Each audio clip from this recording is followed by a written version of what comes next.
Nós vamos hoje, com a ajuda do Senhor, ver um pouquinho sobre Deus o Pai, esse Deus de amor, o Pai.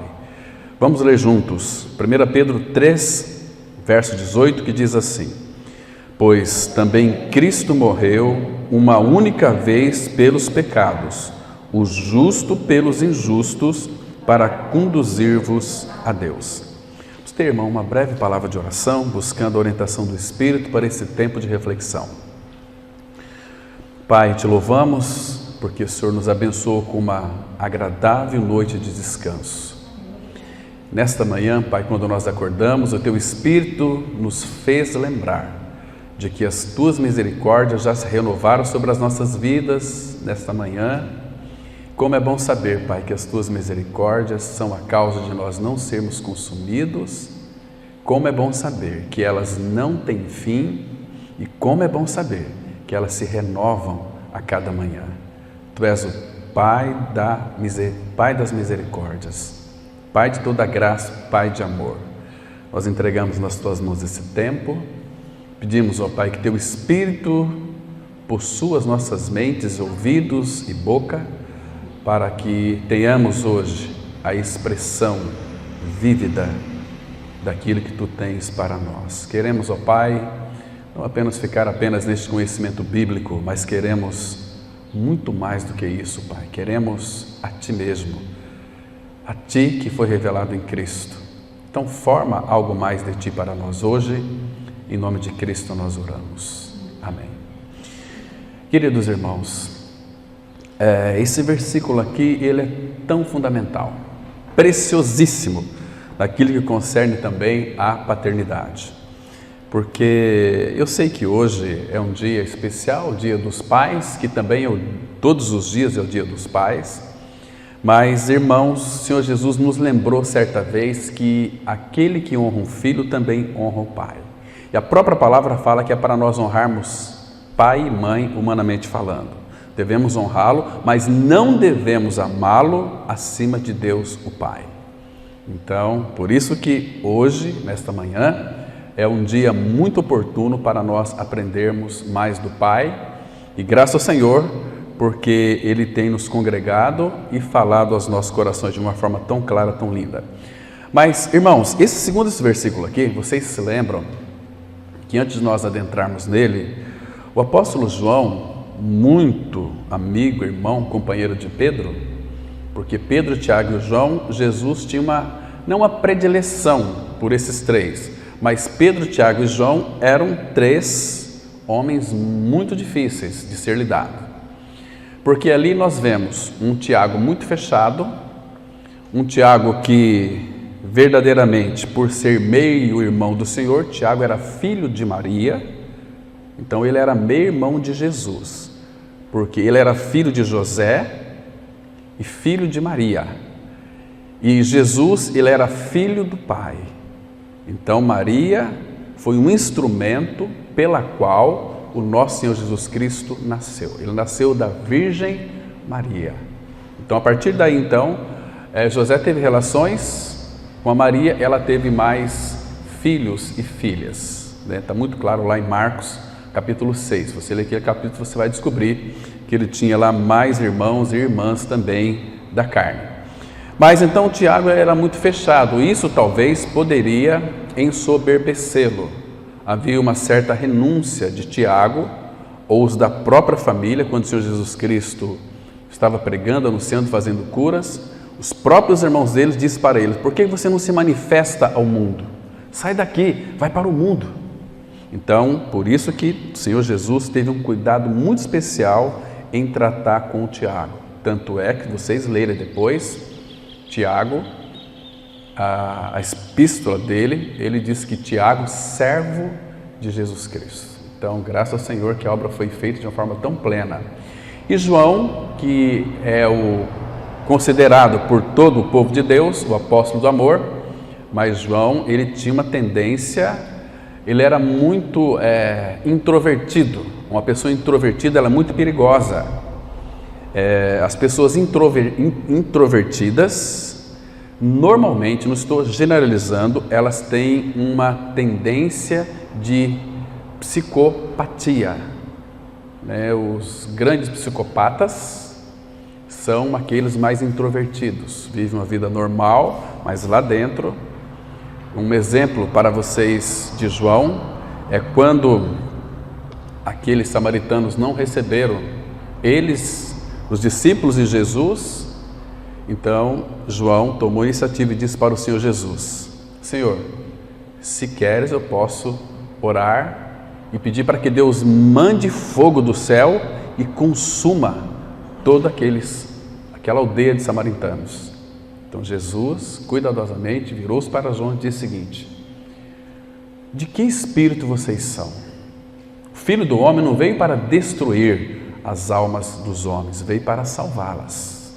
Então tratou também com João. E então João ele aprendeu também que foi considerado o apóstolo do amor. Então ele é o único discípulo que esteve ali ao pé da cruz junto com aquelas mulheres quando o Senhor Jesus estava crucificado. Se você ler, por exemplo, João escreveu o primeiro Apocalipse, uma carta linda, e depois escreveu suas cartas, depois nós temos o Evangelho de João. Então ele focou, ele percebeu que sobre ele, apesar dele ser o que é, porque o Espírito o convenceu, ele mesmo disse isso lá em João 16:8, quando vier o Espírito convencerá o mundo do pecado, da justiça e do juízo. Então o Espírito convenceu de uma forma muito amorosa que João era terrível. Então, podemos fazer uma pergunta, e segundo o meu entendimento, podemos compreender que João foi o apóstolo do amor. Por quê? Porque apesar dele ser o que era, ele contemplou o Senhor, ele viu o amor e ele se sentiu, de uma forma experiencial, o amor de Deus. Era tanto amor sobre ele que ele se rendeu ao amor. Tanto é que João, sua carta tem um termo grego lá, diz que a maior força deste universo é o amor. Claro que é o nosso amado Senhor. Deus é amor, 1 João 4:8, né? Mas então o amor derrotou João. E o amor também tem que nos derrotar. Este amor de Pai que nos ama tanto, com um amor tão profundo, um amor tão grande, tão infinito, não dá para nós mensurarmos o amor de Deus. E na medida que Deus o Pai amou Tiago, Pedro e João, seus discípulos, também ama eu e você na mesma medida, sem mais, sem menos. Percebe? Então, não adianta você querer fazer coisas para Deus para ser amado por Deus. Isso não vai aumentar o amor de Deus por você. E também não adianta você querer viver uma vida aí deslachada, porque Deus, Ele te ama da mesma medida. Ele provou isso por cada um de nós. Mas Deus prova o seu próprio amor para conosco, pelo fato, pela realidade de que Cristo morreu por nós, por amor. Deus prova o seu amor, por amor. Então, você nunca pode sair por aí dizendo que você não é uma pessoa amada do Senhor. Você é amado, um amor que foi provado. E este amor nos dá uma segurança tão grande, porque não é qualquer amor. Deus é amor, Ele é um amor ágape, um amor incondicional. Mas este amor, ele é manifestado na vida dos seus filhos de uma forma bastante grande. Por isso que temos que ter a igreja, né? Porque o Pai deseja depositar, não individualmente, mas na sua igreja, todo o seu amor. Quando cremos no Senhor, já recebemos o amor de Deus, porque Ele é derramado em nossos corações pelo Espírito Santo que nos foi outorgado. Então nós já temos o amor de Deus, mas este amor, Paulo diz que ele pode ser aumentado. Ele escreveu em Filipenses 1:9, oro para que o amor de Deus em vocês aumente mais e mais, mais e mais. Esse mais e mais, ele é indefinido. Então não há limites para o amor de Deus crescer em nós, habitar em nós e ser ampliado em nós. É um amor muito grande, é um amor incomparável. Nada neste mundo pode se comparar ao amor de Deus. Agora, o que é interessante de tudo isso, irmãos, é que quando de fato, pelo amor também, porque ele disse lá em Oséias, capítulo 11, que Ele nos atraiu com laços de amor, com cordas humanas. Por que cordas humanas? Os braços do Senhor. Isaías vai tratar muito sobre os braços do Senhor, esse braço que trouxe salvação para todos nós. Mas tudo foi por amor. Por amor Ele subiu ao Calvário. Irmãos, isso é muito lindo. E se isto não bastasse, ali na cruz, no seu corpo, Ele nos puxou para si. Que o próprio Senhor Jesus disse lá que quando fosse levantado da terra, nos atrairia a si. Éramos pecadores, não tínhamos nascido, mas o Pai, antes de você nascer, ou talvez antes de criar o mundo, já sabia que você iria crer, que seria atraído no corpo de Cristo. E ali, meus irmãos, naquela hora tão dramática da história da humanidade, quando Jesus disse ali, está consumado. Ele venceu o pecado, venceu a morte, venceu Satanás, venceu tudo por nós no Calvário. Ele morreu, nós também morremos para o pecado. O que significa morrer para o pecado, irmãos? Significa ser tirado de uma situação de lama, de trevas e ser colocado em outro lugar. Ser tirado do mundo e colocado no reino. Ser tirado do ódio e ser colocado no amor. Porque Ele nos transportou do império das trevas para o reino do Filho do seu amor. Irmãos, que coisa, isso meu coração, ele se alegra demais. Porque nós não merecíamos isso. E Ele fez isso por mim, por você. Né? Então, olha que lindo texto. Agora você pode entender esse texto aqui. Pois também Cristo morreu. Aqui, irmão, presta atenção. É estranho esse texto, a nossa mente não consegue compreender. Se o Espírito tivesse colocado aqui, pois também Jesus morreu. Agora, difícil de a gente entender isso. Eu não entendo, mas eu recebo pela fé. Aqui fala que Cristo morreu. Como que pode? O imortal morreu.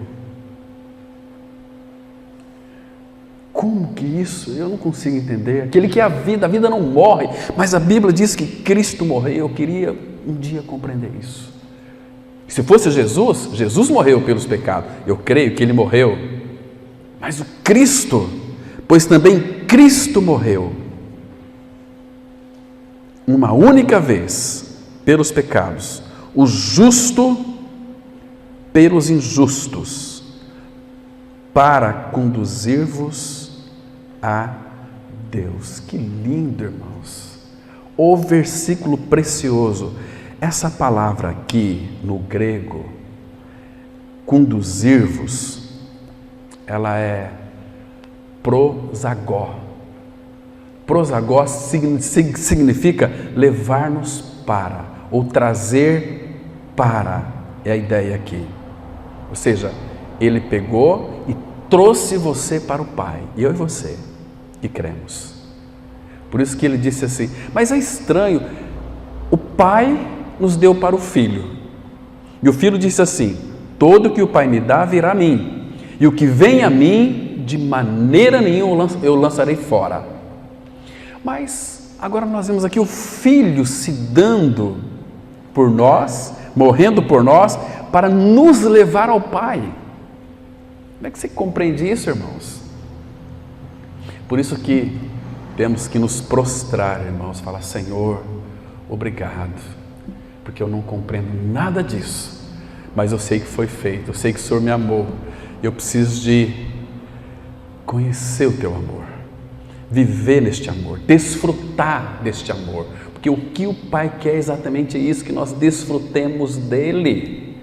Mas muitos, por não ter uma mente renovada, vai aos pés do Senhor para buscar isso, buscar aquilo, me abençoa nisso, me abençoa naquilo. Amados, nós já somos abençoados, com tudo, com tudo. Então, aqui, um outro detalhe importante, o substantivo de prosagó, no grego, que é conduzir-vos a Deus, significa levar a Deus, é derivado deste verbo, ele aparece como acesso ao Pai.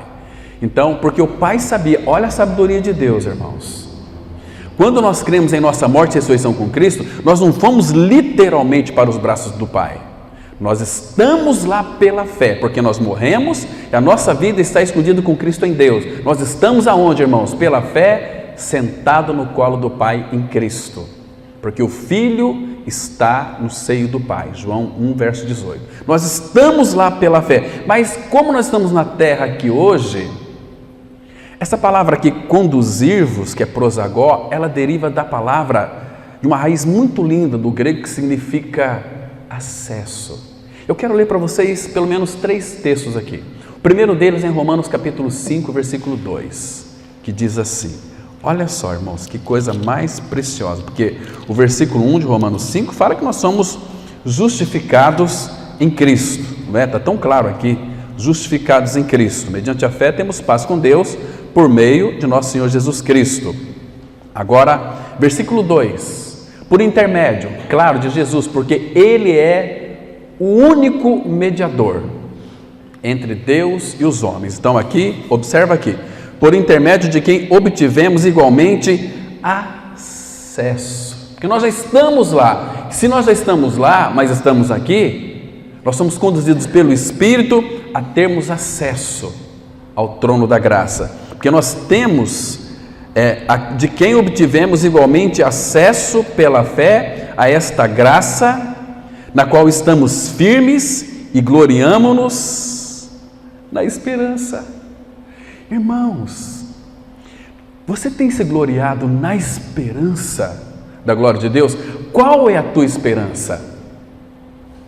Não é a glória?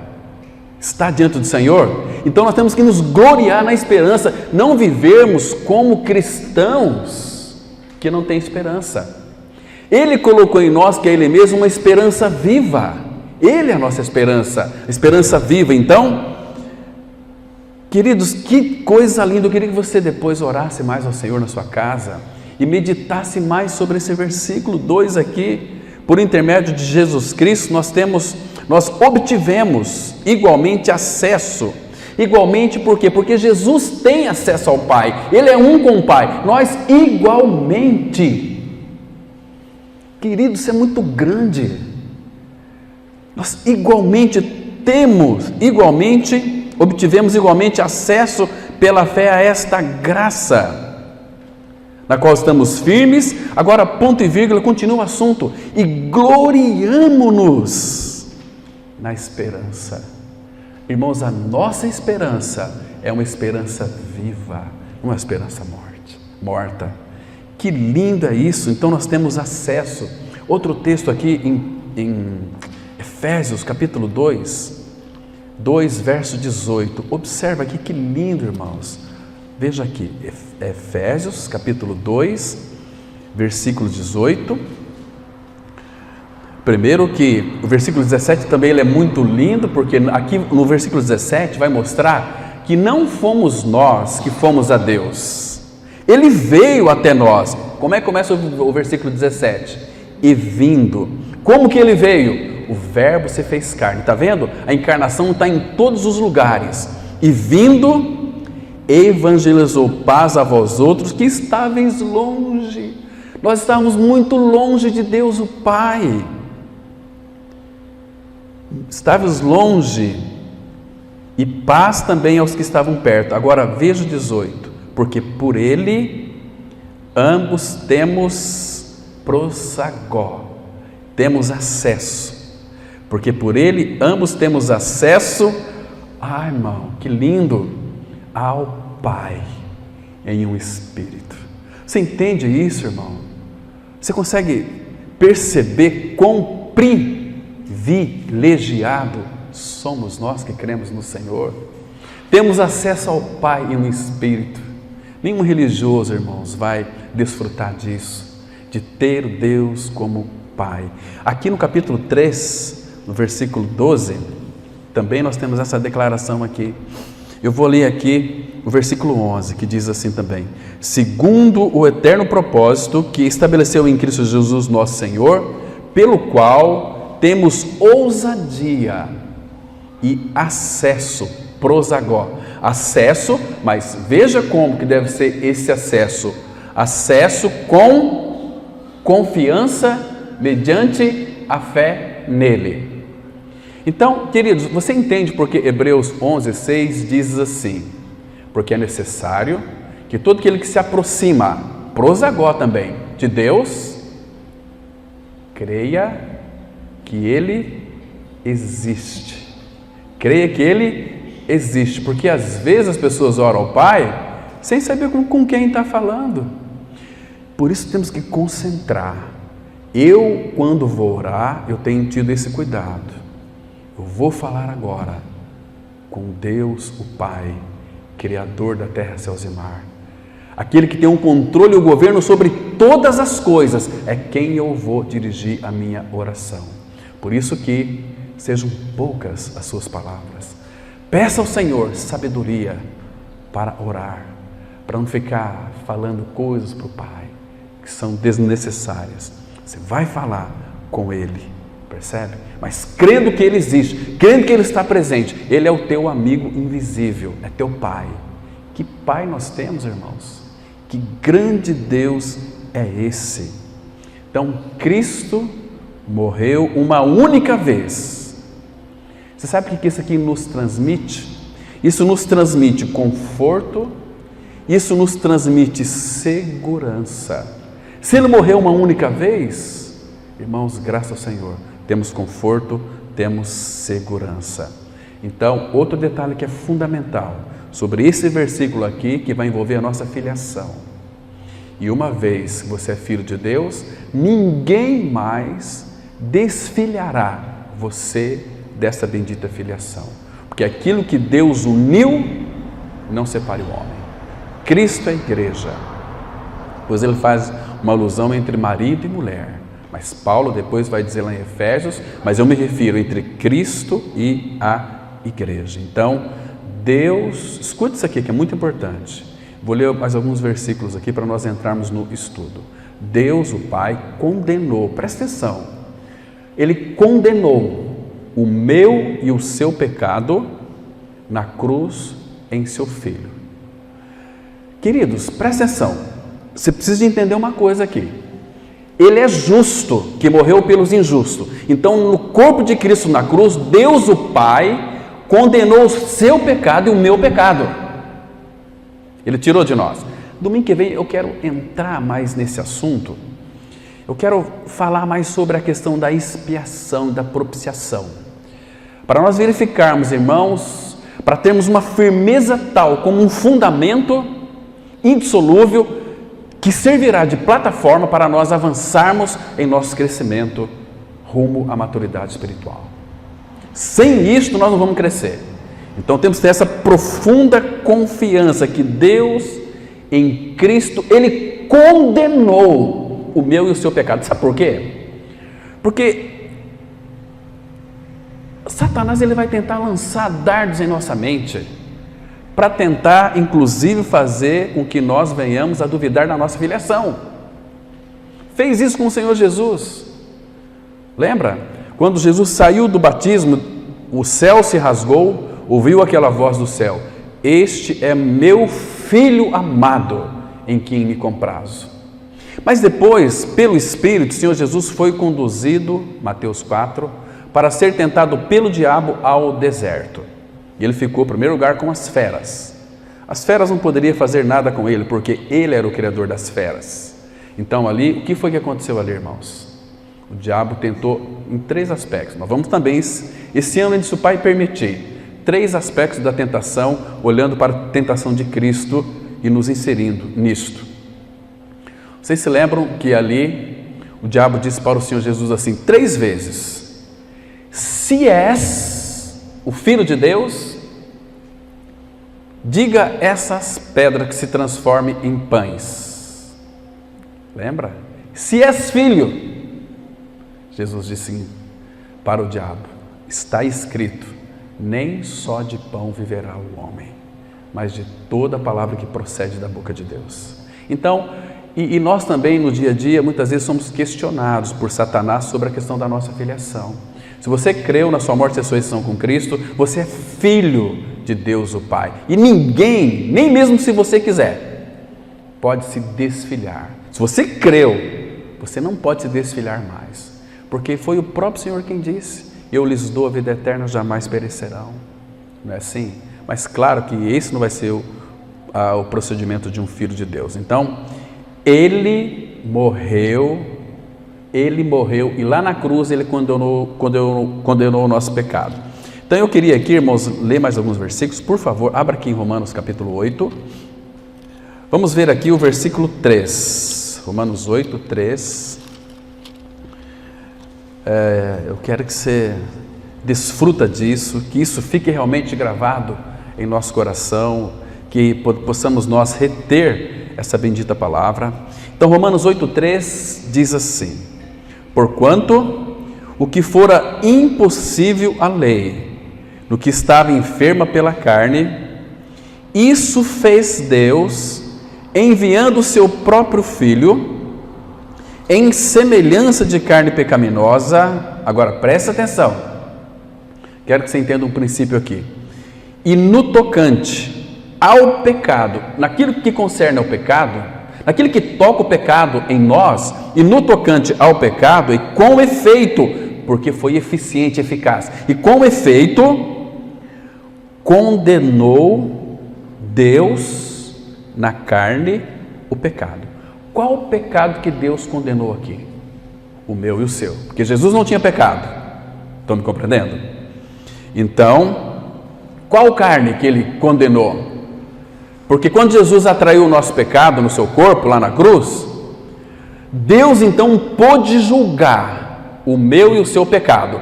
Como que foi feito esse julgamento lá na cruz, irmãos? Do Filho, estando ali pendurado no Calvário. Como que Deus julgou o meu e o seu pecado? Ele disse que a alma que pecasse morreria, que o salário do pecado é a morte. O meu pecado já estava lá no corpo de Cristo, porque, irmãos, se nós não cremos nessa verdade, nós estamos perdidos eternamente. Muitos não fazem caso sobre essa obra do Calvário, que nos torna pela ressurreição depois filhos. Mas, irmãos, quando Cristo recebeu o meu e o seu pecado no Calvário, quando o Pai viu que todos aqueles que Ele havia dado para o Filho estavam ali, então Deus julgou o meu e o seu pecado em Cristo. De que maneira? Matando o seu Filho. O Filho cumpriu tudo por mim e por você. Irmão, não faça pouco caso disso. Isso é grande demais, irmão. Deus o Pai julgou o meu e o seu pecado lá na cruz. De que maneira? O salário do pecado é a morte, então vocês morreram com meu Filho. O Pai julgou com toda a sua ira no seu Filho. O Filho bebeu todo o cálice da ira de Deus.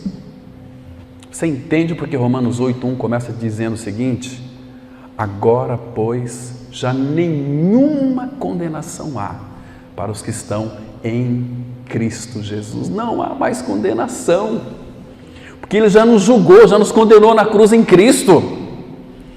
Isso não é maravilhoso demais, irmãos? Isso é grande demais. Você, quando, não sei como é que vai ser, um dia você vai ter que partir daqui, mas você vai descer para o túmulo totalmente liberto, com a vida de Cristo, e Ele é a ressurreição e a vida. Quem crê em mim, ainda que morra, viverá, porque não há mais condenação para os que estão em Cristo Jesus. Queridos, que coisa mais linda. Então, observaram aqui a importância disso, irmãos? E uma outra coisa que vale a pena nós analisarmos, olha o versículo 4, Romanos 8, 4. Então, com efeito, condenou Deus na carne o pecado, a fim de que o preceito da lei se cumprisse em nós. O salário do pecado é a morte. Ele morreu no Calvário. Queridos, nós não temos dívida nenhuma para pagar.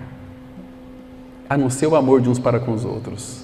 Essa dívida nós devemos de uns para com os outros, devemos amar uns aos outros, né? Se cumprisse em nós que não andamos segundo a carne, mas segundo o Espírito. Que maravilha! Agora olha o versículo 33 e 34 de Romanos aí, 33 e 34. Veja a eficiência e a eficácia dessa obra, que foi feita de uma vez por todas. Irmãos, presta atenção. 33, então, se ele já me condenou lá no seu corpo na cruz, a lei de Deus se cumpriu em mim. Então, irmãos, ele faz aqui uma pergunta: quem tentará acusação contra os eleitos de Deus? Quem pode intentar acusação contra os eleitos de Deus? É Deus quem os justifica. Não fomos nós que nos justificamos, foi Deus quem nos justifica. Irmãos, que o Espírito traga a revelação ao nosso coração. E aí ele diz assim, no verso 34, quem os condenará? Quem? Não tem ninguém, porque foi Deus quem os justifica. A nossa justificação foi do tamanho de Deus. Cristo morreu, o justo pelos injustos. Então não tem nenhum resquício, por menor que seja, de acusação.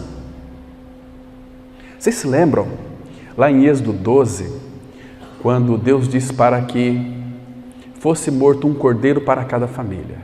Então o pai, o cabeça, tinha que matar aquele cordeiro, imolar o cordeiro, pegar o sangue e aspergir na verga da porta. E era uma família grande ali, família pequena, e lá a grande maioria tudo rebeldes, como nós o somos, tudo rebeldes.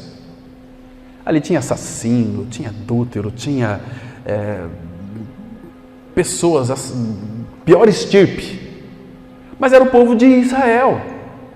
Então, meia-noite, o anjo da morte tinha que passar para matar os primogênitos. E Deus disse assim, Êxodo 12, 13, quando eu vir o sangue, não importa quem esteja lá dentro, passarei por vós.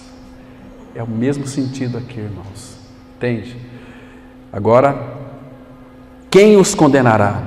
É Cristo Jesus quem morreu, ou antes, quem ressuscitou, o qual está à direita de Deus e também intercede por nós. Que coisa linda, que coisa maravilhosa. Isso é tremendo demais. Então, queridos, lá em Zacarias capítulo 9:9, fala que Ele veio trazer a salvação. Ele veio trazer a salvação. Deus veio trazer a salvação. A salvação é o seu Filho, Jesus.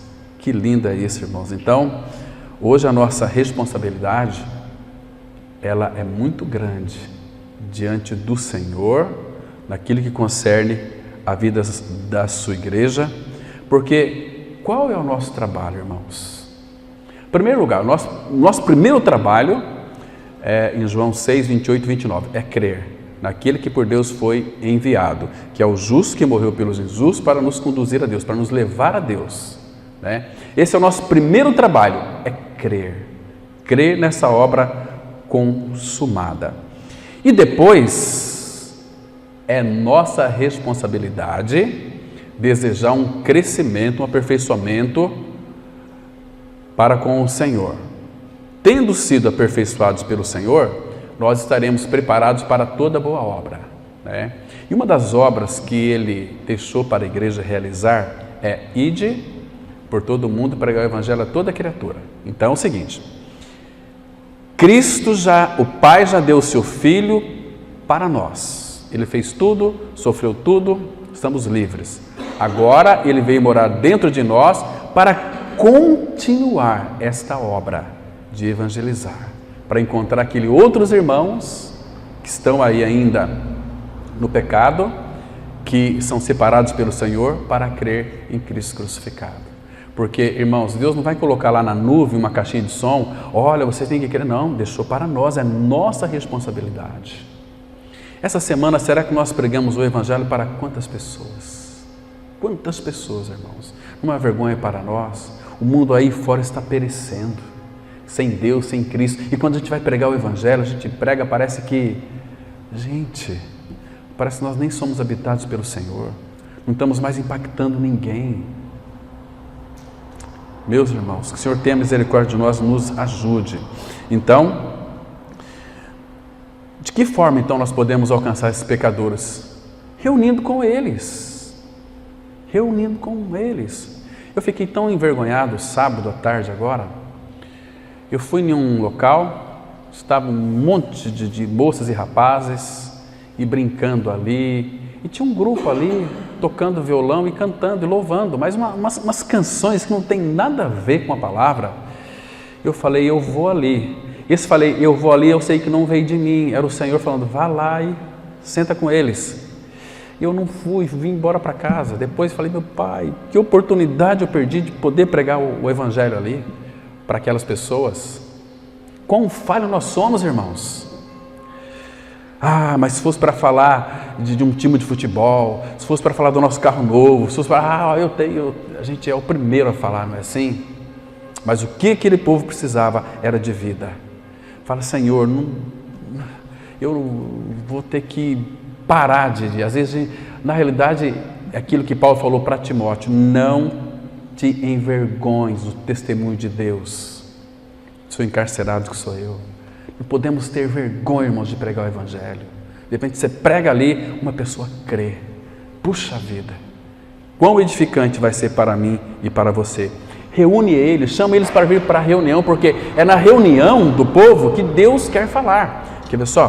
Tem um texto aqui, se eu não me engano, é aqui em Deuteronômio capítulo 4, versículo 10. Abram lá comigo, deixa eu verificar esse texto. Deuteronômio 4, verso 10. Isso mesmo. Então, veja o que a palavra fala aqui, ó. Presta atenção. Deuteronômio capítulo 4, versículo 10. Então, ele pede para nós não esquecer. Porque no versículo 1 tem aqui 4 palavras que são importantíssimas. Aí no capítulo 4, verso 1, ele fala, ouve. Agora, pois, ó Israel, ouve. Eu queria que você depois marcasse na sua Bíblia essa palavra, ouve os estatutos e os juízos que eu vos escrevo, para os cumprirdes. Ouve, cumprirdes. Para que vivais vida, aí depois possuais experiência, que nós vamos ter com o nosso Senhor. E aí ele fala assim, nada acrescentareis à palavra que vos mando, nem diminuireis dela, para que guardeis os mandamentos do Senhor, vosso Deus, que hoje vos ordeno. E aí, irmãos, ele fala no versículo 10 agora, ele diz assim, olha, não te esqueças, então é para a gente lembrar sempre, irmãos, não te esqueças do dia em que estiveste perante o Senhor teu Deus, em Horebe, quando o Senhor me disse, reúne este povo. Olha a ideia da igreja aqui, a igreja em figuras lá no Antigo Testamento. Reúne este povo. Para que reunir este povo? E os farei ouvir as minhas palavras. Está vendo, irmãos? Onde que Deus quer falar? Reúne o povo, congrega o povo. Em Jeremias 36, quando o Senhor o Senhor deu a profecia para Jeremias, Baruque escreveu e foi reunir com o povo lá em Jerusalém e leu para eles. Muitos ficaram irritados, inclusive o rei pegou aquele rolo, cortou e tacou no fogo. Percebe? Mas reúne este povo e eu farei ouvir. Irmãos, olha que lindo, irmãos, não é nós. Reúne este povo e eu os farei ouvir as minhas palavras, a fim de que aprenda a temer-me todos os dias que na terra viver e as ensinará a seus filhos. Irmão, nós temos muita responsabilidade como pais da igreja também. Temos que orar, irmãos, para que Deus levante no nosso meio pais, os pais da igreja. Aqui no capítulo 5, versículo 5, temos uma outra declaração importante aqui. Deuteronômio 5, verso 5.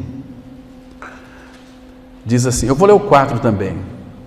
face a face falou o Senhor conosco, não apenas com Moisés, conosco, no monte no meio do fogo.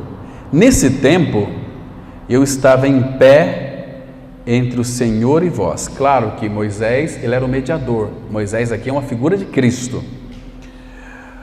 Senhor e vós, para vos notificar a palavra do Senhor, porque temestes o fogo e não subistes ao monte, dizendo: eu sou o Senhor, teu Deus, que te tirei do Egito, da casa da servidão.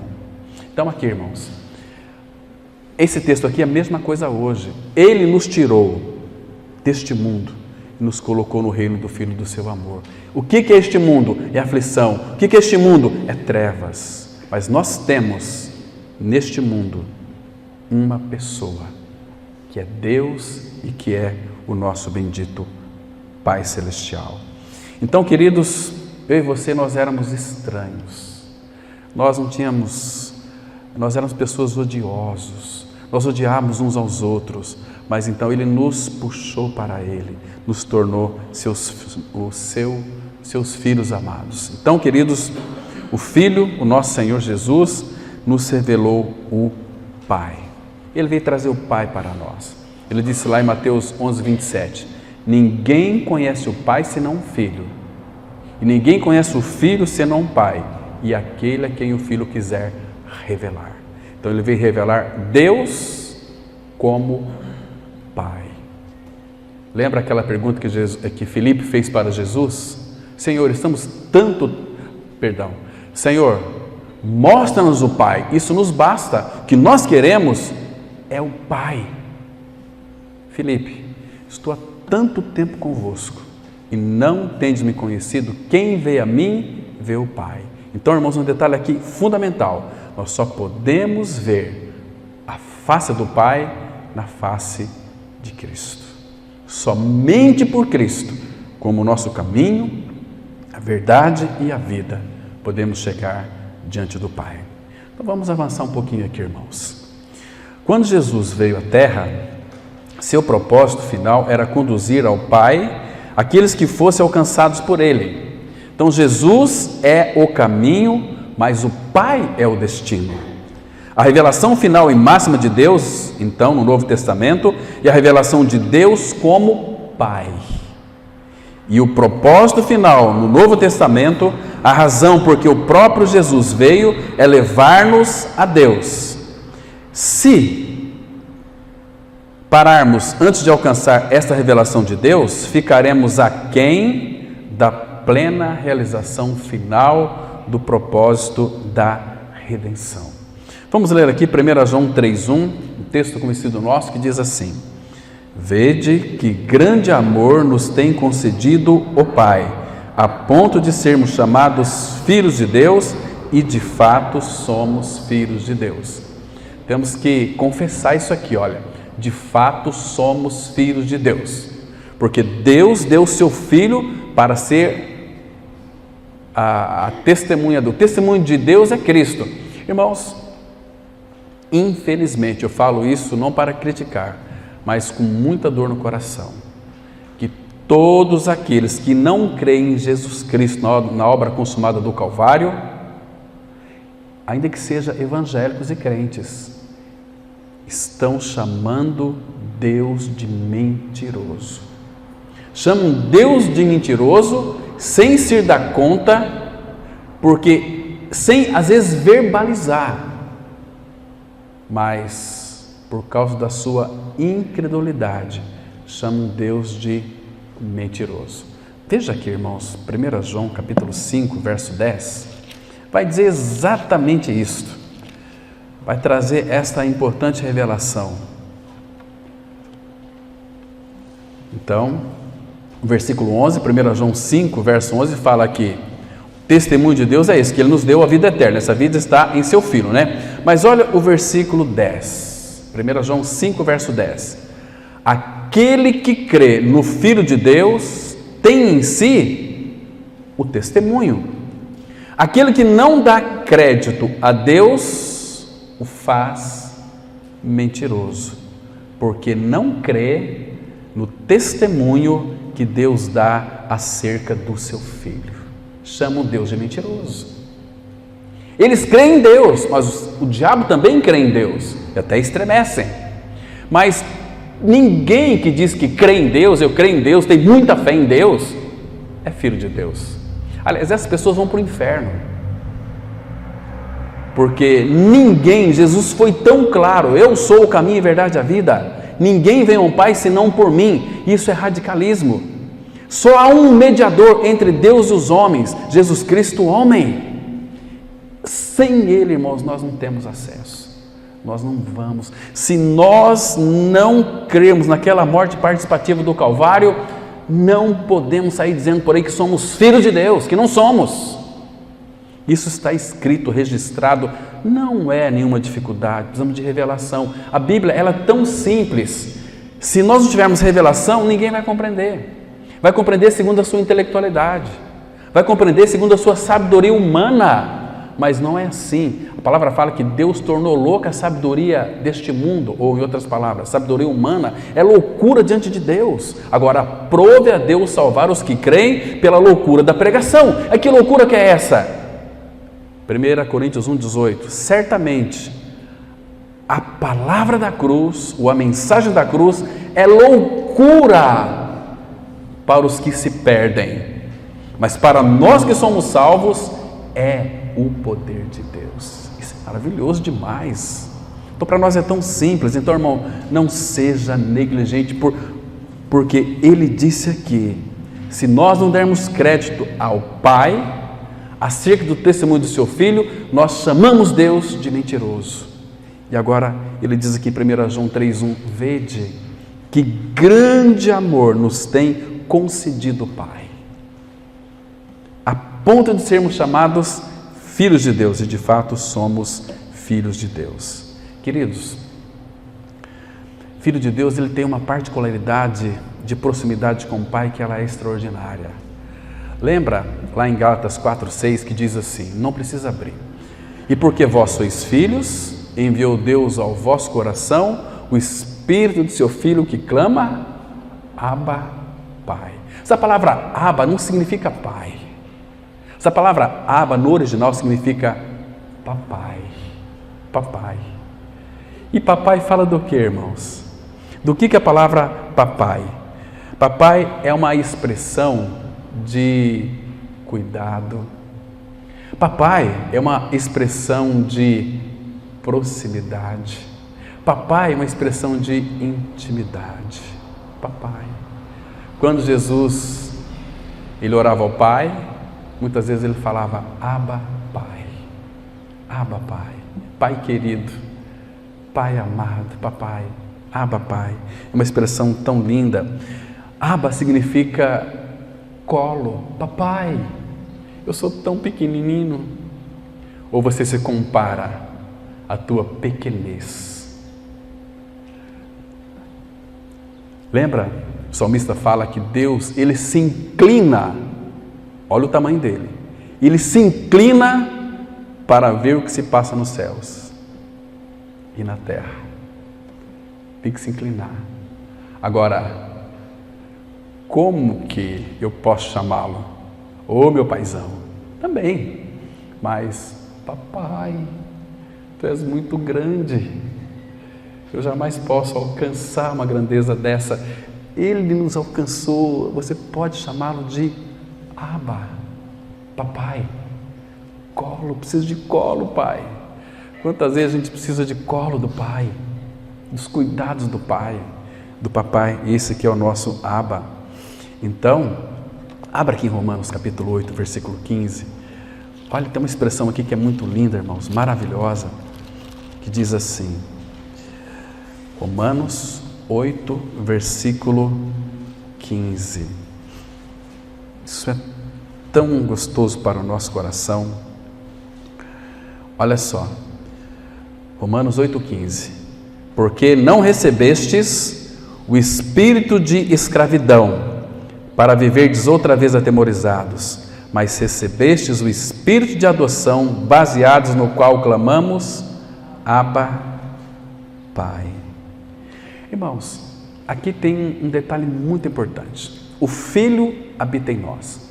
Em Gálatas 4,6, se você linkar esse versículo aqui com o versículo 3, lá fala assim em Gálatas 4,6: e porque vocês são filhos, enviou Deus ao vosso coração o Espírito do seu Filho que clama. Irmãos, não se esqueça disso. É o Espírito de Cristo em nós que clama Abba Pai. Irmãos, você entende porque enquanto você não nasceu de novo, você nunca tinha vontade de orar? Mas por que agora você é um nascido de novo, você ora? Nós continuamos não tendo vontade de orar, porque Paulo fala que oração é luta. Mas o Filho que está em nós está no seio do Pai. E o Filho que habita em nós é Ele que clama Abba. Então a gente tem que caçar um lugarzinho para a gente orar, porque o Filho está em nós, o Filho tem necessidade de ter comunhão com o Pai.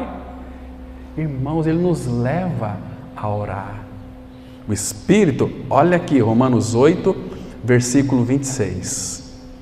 Também o Espírito semelhantemente nos assiste em nossa fraqueza, porque não sabemos orar como convém, mas o mesmo Espírito intercede por nós, sobremaneira, com gemidos inexprimíveis. E agora, olha o 27. E aquele que sonda os corações sabe qual a mente do Espírito, porque segundo a vontade de Deus é que Ele, o Espírito, intercede por nós pelos santos. É o Espírito do Filho que clama. Então a gente ora porque é Ele orando em nós, porque nós não sabemos orar como convém. Agora, olha o versículo 34 aqui, irmão, desse mesmo Romanos 8. Quem os condenará? É Cristo Jesus quem morreu, ou antes, quem ressuscitou, qual está à direita de Deus e também intercede por nós. Está vendo? É Ele que vai interceder, Ele que habita em mim, que vai falar com o Pai. Irmãos, nós temos que deixar o Filho que habita em nós orar por nós. A gente sabe orar, né? Sabemos nada, irmãos, nós somos muito egoístas, nós pedimos coisas para nós, e nós já temos tudo em Cristo. O Pai tem nos chamado para um relacionamento. Irmãos, olha, eu tenho percebido que muitos filhos de Deus que aprenderam a ser filho com o Pai, como foi o Senhor Jesus, Ele disse assim: porque tudo que o Pai faz, o Filho também faz. Irmãos, quando nós aprendermos a sermos bons filhos com o nosso Pai, nós seremos bons filhos para com os nossos pais terrenos aqui. Estão me compreendendo? Isso é precioso demais, lindo demais. Então, queridos, vede que grande amor nos tem concedido o Pai. Então, Deus o Pai, Ele nos gerou vida, não apenas gerou vida, mas Ele também nos ama e Ele também cuida. Ele cuida individualmente de cada um dos seus filhos. Cuidar do Senhor, Ele é muito grande. Então, Ele é o nosso Pai. Até lá no Antigo Testamento, tem um texto aqui de Isaías, capítulo 63, versículo 16. É um versículo tão gostoso para o coração da gente, saber que nós pertencemos a Ele. Você não é de você mais, você é dele, você pertence a Ele. Então, abra os teus ouvidos, escute a voz dEle. Ele habita em você, Ele quer falar com você, está falando conosco, para a gente poder aprender a desfrutar dEle. Diz assim, Isaías 63, verso 16. Mas tu, eu vou ler o 15. Atenta do céu e olha da sua santa e gloriosa habitação. Onde estão o teu zelo e as tuas obras poderosas? A ternura do teu coração e as tuas misericórdias se detêm para comigo. Mas tu és nosso Pai. Ainda que Abraão não nos conhece, e Israel não nos reconhece, despreza os gentios. Tu, ó Senhor, és nosso Pai, nosso Redentor.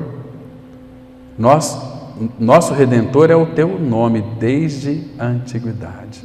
Irmãos, que delícia! É muita coisa para quem nada merecia. Então você é amado do Senhor. Vamos avançar mais um pouquinho aqui, amados.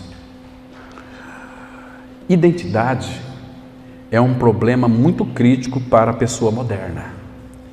Tanto as Escrituras como a psicologia concordam em que alguém nunca será capaz de realmente responder à pergunta: quem sou eu? Até descobrir quem é seu pai. A resposta do cristianismo a esta crise é levar homens e mulheres a um relacionamento direto e pessoal com Deus Pai, através de Jesus Cristo, o Filho. As pessoas que realmente conhecem a Deus como Pai não têm mais problema de identidade. Sabe quem são? Filhos de Deus. Seu Pai criou o universo, seu Pai os ama e seu Pai cuida deles.